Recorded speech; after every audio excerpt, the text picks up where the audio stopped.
Hi viewers, இந்த வீடியோவில் ஒரு கப் பச்சரிசியை வச்சு 10 நிமிஷத்தில் பஞ்சு போல ஒரு சாஃப்டான இனிப்பு குழி பணியாரம் எப்படி செய்யறதுன்னு தாங்க பார்க்க போகிறோம்.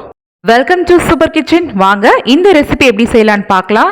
வீடியோக்குள்ளே போகிறதுக்கு முன்னாடி சூப்பர் கிச்சன் சேனலை சப்ஸ்கிரைப் பண்ணிக்கோங்க. கூடவே பக்கத்தில் இருக்கிற பெல் சிம்பிளையும் கிளிக் பண்ணிக்கோங்க.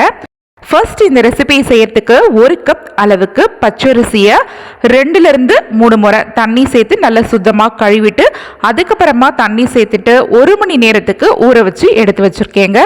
இப்போது இந்த பச்சரிசியில் உள்ள தண்ணியெல்லாம் வடிச்சிட்டு இந்த அரிசியை மட்டும் வேற ஒரு மிக்சி ஜார் கப்பில் சேர்த்துக்கலாம். இப்போது இது கூட நல்லா ஃப்ரெஷ்ஷாக துருவிய தேங்காய் துருவல் 2 டேபிள் ஸ்பூன் அளவுக்கு சேர்த்துக்கோங்க.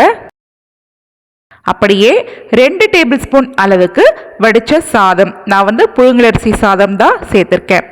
இது கூட 1/4 டீஸ்பூன் அளவுக்கு சீரகம், 1/4 டீஸ்பூன் அளவுக்கு ஏலக்காய் பொடி அப்படி இல்லாட்டா முழு ஏலக்காவாக இருந்தால் 2 சேர்த்துக்கோங்க. கூடவே 2 பிஞ்ச் அளவுக்கு டேபிள் சால்ட்டும், எந்த கப்பால் நீங்கள் பச்சரிசி அளக்குறீங்களோ அந்த கப்பால் 1/2 கப் அளவுக்கு மட்டும் தண்ணி சேர்த்துட்டு இதை இப்போது நல்லா நைஸாக அரைச்சிட்டு வேறு ஒரு பாத்திரத்துக்கு மாற்றிக்கோங்க. அரைச்ச பதம் பாருங்கள், நான் எந்த அளவுக்கு நல்லா நைஸாக அரைச்சிருக்கேன்னு. இதில் அரிசி இருக்கிற சுவடே தெரியக்கூடாதுங்க, அந்த அளவுக்கு நல்லா மைய நைஸாக அரைச்சிக்கோங்க. இப்படி அரைச்சாதான் பணியாரம் நல்லா சாஃப்டாக இருக்குங்க. அரைச்ச இந்த மாவு அப்படியே இருக்கட்டும்ங்க. அடுத்ததாக அடுப்பில் ஒரு தடுக்கா பேன் வச்சுக்கலாம். அந்த பேனில் 2 டேபிள் ஸ்பூன் அளவுக்கு நெய் சேர்த்துக்கோங்க. நெய் காஞ்சதுக்கு அப்புறமா 1/4 கப் அளவுக்கு தேங்காயை இது போல் குட்டி குட்டி பீசஸாக கட் பண்ணிட்டு சேர்த்துருக்கேன். சேர்த்ததுக்கு அப்புறமா மிதமான தீயில ஒரு 2 நிமிஷத்துக்கு இந்த நெய்யிலேயே இந்த தேங்காவை வறுத்து எடுத்துக்கோங்க. தேங்காயோட நிறம் நல்லா சிவந்து வரணும் அப்படின்ற அளவுக்கு அவசியம் இல்லைங்க. லைட்டாக கொஞ்சம் நிறம் மாறி லைட் ப்ரௌன் கலருக்கு வரும்போதே இந்த நெய் எல்லாத்தையுமே வடிச்சிட்டு இந்த தேங்காயை மட்டும் வேற ஒரு தட்டுக்கு மாற்றிக்கலாம். பாக்கி மீதமாக இருக்கிற நெய்யில் ஒரு பெரிய சைஸ் அளவுள்ள வாழைப்பழத்தை சின்ன சின்ன துண்டுகளாக கட் பண்ணிட்டு இந்த நெய்யில் சேர்த்துக்கோங்க. இந்த வாழைப்பழத்தையுமே நீங்கள் 1 நிமிஷத்துலேருந்து 2 நிமிஷம் வரைக்கும் மட்டும் இந்த நெய்யிலேயே வதக்கி கொடுத்தா போதும்.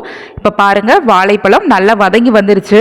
இப்போ ஃப்ரை பண்ண தேங்காய், வாழைப்பழம் இது ரெண்டுத்தையுமே பாதி அளவு மட்டும் அரைச்சி வச்சிருக்க மாவு கூட சேர்த்துக்கலாம். மீதமாக இருக்கிற இந்த வாழைப்பழம், தேங்காய் இதை எடுத்து அப்படி ஒரு ஓரமாக வச்சுக்கோங்க. அடுத்ததா வேற ஒரு பேனை அடுப்பில் வச்சுக்கோங்க. பேன் நல்லா சூடானதுக்கு அப்புறமா நம்ம பச்சரிசி அளந்தோம்ல அந்த கப்பால் 1/2 கப் அளவுக்கு பொடித்த வெல்லமோ 1/2 கப் அளவுக்கு தண்ணியை சேர்த்துட்டு நல்லா கலந்து விட்டுக்கோங்க. இந்த வெல்லத்தை இன்னைக்கு பாகு காய்ச்சி எடுக்க போகிறது கிடையாதுங்க. ஜஸ்ட் வெல்லம் நல்லா கரைஞ்சிட்டு ஒரு கொதி வந்ததுக்கு அப்புறமா கேஸோட ஃப்ளேமை கம்ப்ளீட்டாக ஸ்விட்ச் ஆஃப் பண்ணிக்கோங்க. இப்போ நம்ம அரைச்சி வச்சிருக்க மாவில் பாதி அளவு வெள்ளை தண்ணியை சேர்த்துட்டு ஒரு விஸ்கை வச்சு நல்லா கட்டி இல்லாதபடிக்கு கலந்து விட்டுக்கோங்க. நான் வெள்ளை தண்ணி சூடாக இருக்கும் போதே தான் சேர்க்குறேன். சூடான வெள்ளை தண்ணி சேர்க்கறதுனால கண்டிப்பாக மாவு கட்டி விழாது. இப்போ பாருங்கள், நல்லா இது மாதிரி சொயட்டி கலந்து விட்டு முடிச்சதுக்கு அப்புறமா மீதமாக இருக்கிற வெள்ளை தண்ணி எல்லாத்தையுமே வடிகட்டிட்டு மறுபடியும் சேர்த்துக்கிறேங்க. இப்போ மறுபடியும் நல்லா இது போல் கலந்து விடுங்க. கிட்டத்தட்ட ஒரு 2 நிமிஷத்துக்கு நல்லா இது போல் ஈவனாக கலந்து விடுங்க. இது போல் நல்லா கலந்து விட்டுட்டு நம்ம பணியாரம் செய்யும் போது தான் பணியாரம் நல்ல சாஃப்டாகவே இருக்கும்.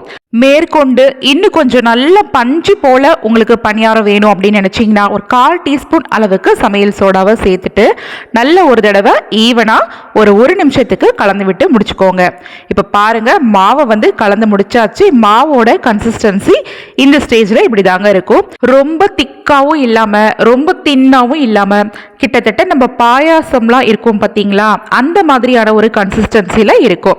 இது போல் மாவோட பதம் இருந்தால் தான் பணியாரம் நல்ல பஞ்சு போல் சாஃப்டாக வருங்க. இப்போது பணியாரம் சுடுறதுக்காக அடுப்பில் பணியாரக்கல்லை வச்சுக்கலாம். கல் நல்லா சூடானதுக்கு அப்புறமா எல்லா குழிகளில் ஆயில் அப்படி இல்லாட்டா நெய், உங்கள் விருப்பம் தான். நான் இன்னைக்கு ஆயில் தான் ஸ்ப்ரெட் பண்ணி கொடுக்குறேன். இப்போ நம்ம ரெடி பண்ணி வச்சிருக்க பணியார மாவை 3/4 அளவு இந்த குழிகளில் நிரப்பிக்கலாம். ரொம்ப வலிய நிரப்பிக்க வேணாங்க. இதே மாவை பணியார சட்டியில் ஊற்றாம சின்ன கடாயில் ஆப்பு மாதிரி கூட நீங்கள் ஊற்றி எடுத்துக்கலாம். அதுவுமே நல்லா சாப்பிட்றதுக்கு சாஃப்டாகவும் டேஸ்டாகவும் இருக்குங்க.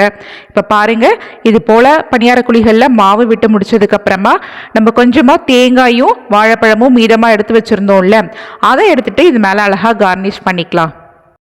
பார்க்குறதுக்கும் அழகாக இருக்கும், வாயில் கடிப்படும் போதும் ரொம்ப டேஸ்ட்டாகவும் இருக்கும். இப்போ ஒரு தட்டை போட்டு மூடிட்டு மீடியமான ஃப்ளேமில் 2 நிமிஷத்துக்கு வேகட்டோங்க.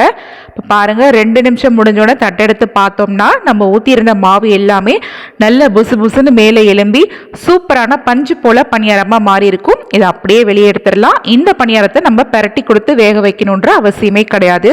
இதே மாதிரி நீங்கள் எல்லா மாவையுமே சின்ன சின்ன பணியாரங்களாக சுட்டு எடுத்துக்கோங்க. இப்போ பாருங்கள், ஒரு கப் பச்சரிசி வச்சு நல்ல பஞ்சு போல் சாஃப்டான ரொம்பவுமே ஹெல்த்தியான ஒரு ஈவினிங் ஸ்நாக்ஸ் ரெடி ஆகிடுச்சு. நீங்களும் உங்கள் வீட்டில் இந்த ஸ்நாக்ஸை ட்ரை பண்ணி பாருங்கள். கண்டிப்பாக குழந்தைங்கள்லேருந்து பெரியவங்க வரைக்கும் ரொம்ப விருப்பமாக சாப்பிடுவாங்க. இந்த ரெசிபி பிடிச்சிருந்ததுன்னா உங்கள் ஃப்ரெண்ட்ஸ் கூட நிறைய ஷேர் பண்ணிக்கோங்க. நன்றி.